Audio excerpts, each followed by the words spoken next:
O Reino Unido é composto por 4 estados constituintes: Inglaterra, País de Gales, Escócia e Irlanda do Norte.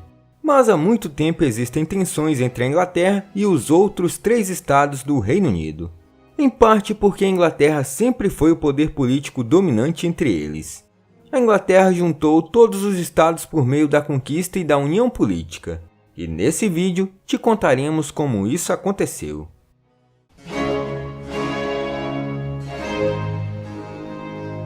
Em primeiro lugar, o nome completo e oficial é Reino Unido da Grã-Bretanha e Irlanda do Norte. O próprio nome já diz tudo. É a união dos países que fazem parte da Ilha da Grã-Bretanha com a Irlanda do Norte. A Grã-Bretanha é formada por 3 países: Inglaterra, País de Gales e Escócia. Logo, os países do Reino Unido são os 3 que formam a Grã-Bretanha mais a Irlanda do Norte. O Reino Unido é um estado soberano formado pela união política desses 4 países, que, apesar de possuírem alguma autonomia política, não são totalmente independentes. O sistema de governo do Reino Unido é a monarquia constitucional parlamentar, ou seja, é o tipo de monarquia onde o soberano, atualmente a Rainha Elizabeth II, não possui poderes ilimitados e absolutos. Isso significa que, na prática, apesar da existência de um monarca, as decisões políticas são de responsabilidade do parlamento e do primeiro-ministro. Essa história de Reino Unido e Grã-Bretanha começou lá no século X. O Reino da Inglaterra, formado em 927, ganhou o primeiro estado do Reino Unido além de si mesmo por meio da invasão.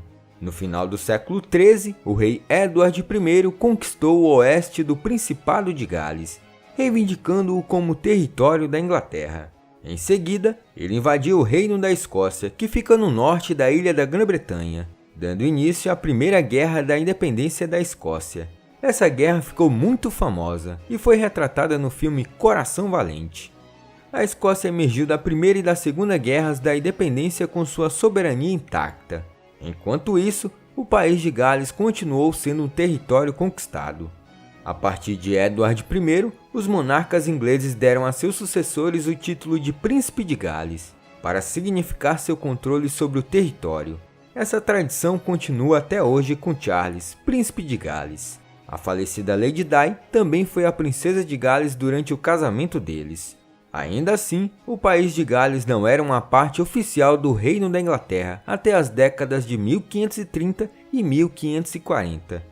Foi quando, sob o reinado de Henrique VIII, a Inglaterra aprovou o Atos de União, estendendo as leis e normas inglesas ao País de Gales. Essa foi a primeira grande união política no que se tornaria o Reino Unido. Henrique VIII buscou de todas as formas conquistar a união política com a Escócia. Até tentou casar seu filho Edward com Mary Stuart, para concretizar de vez essa união, mas ele não conseguiu. Algo mudaria após o reinado de sua filha, Elizabeth I. Quando a rainha morreu em 1603, a próxima pessoa na linha de sucessão ao trono era seu primo, o rei James VI da Escócia, filho de Mary Stuart. Assim, ele acabou herdando o trono inglês, sendo o rei James I da Inglaterra. Só que ao mesmo tempo ele era rei da Escócia, mas nada de união entre as duas coroas. Embora a Escócia e a Inglaterra compartilhassem o mesmo rei, ainda eram 2 reinos politicamente separados, cada um com seu próprio parlamento. Ao longo do século seguinte, houve várias tentativas fracassadas de fundi-los em uma nação.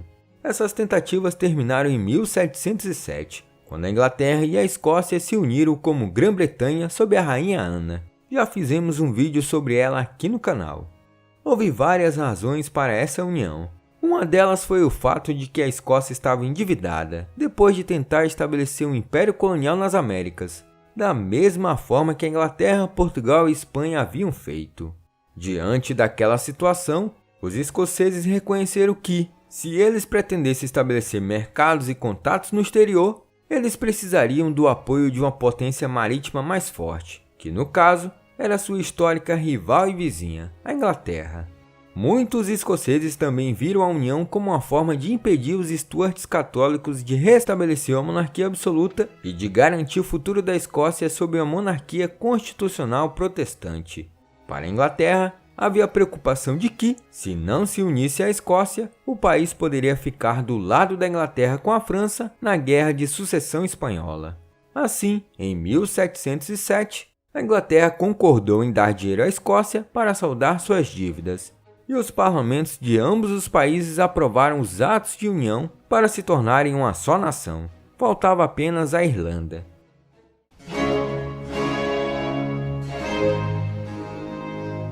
Lembra de como o rei James VI da Escócia também foi o rei James I da Inglaterra? Bem, na verdade ele era o rei James I da Irlanda também.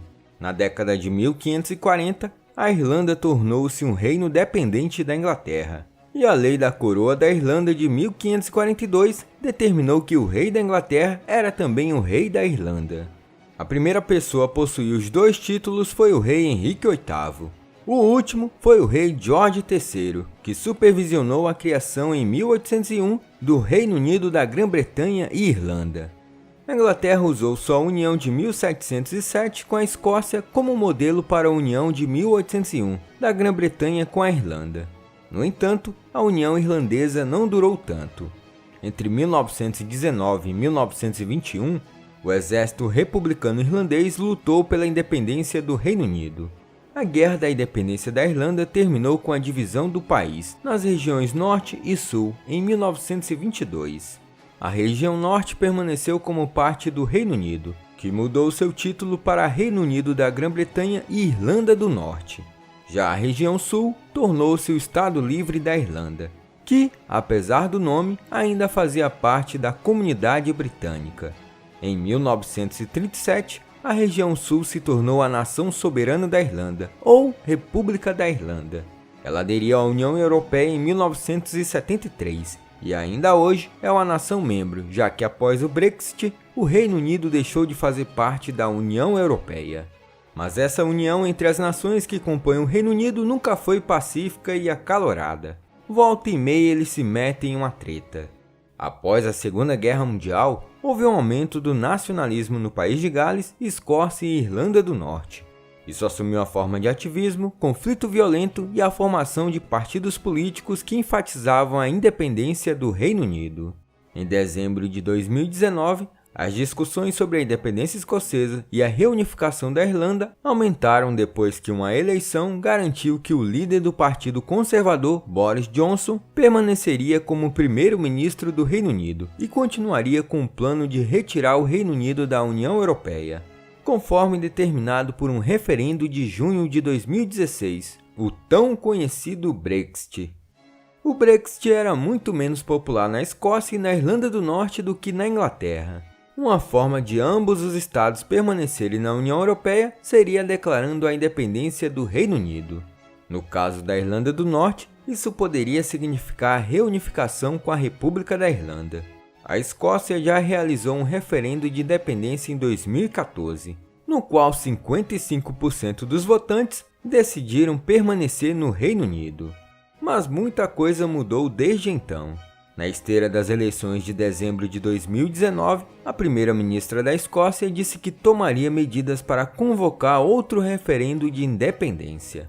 Então, nos próximos anos podemos presenciar um grande evento histórico, já que a União de 1707 está mais perto de ser desfeita agora do que em qualquer outro momento de sua história.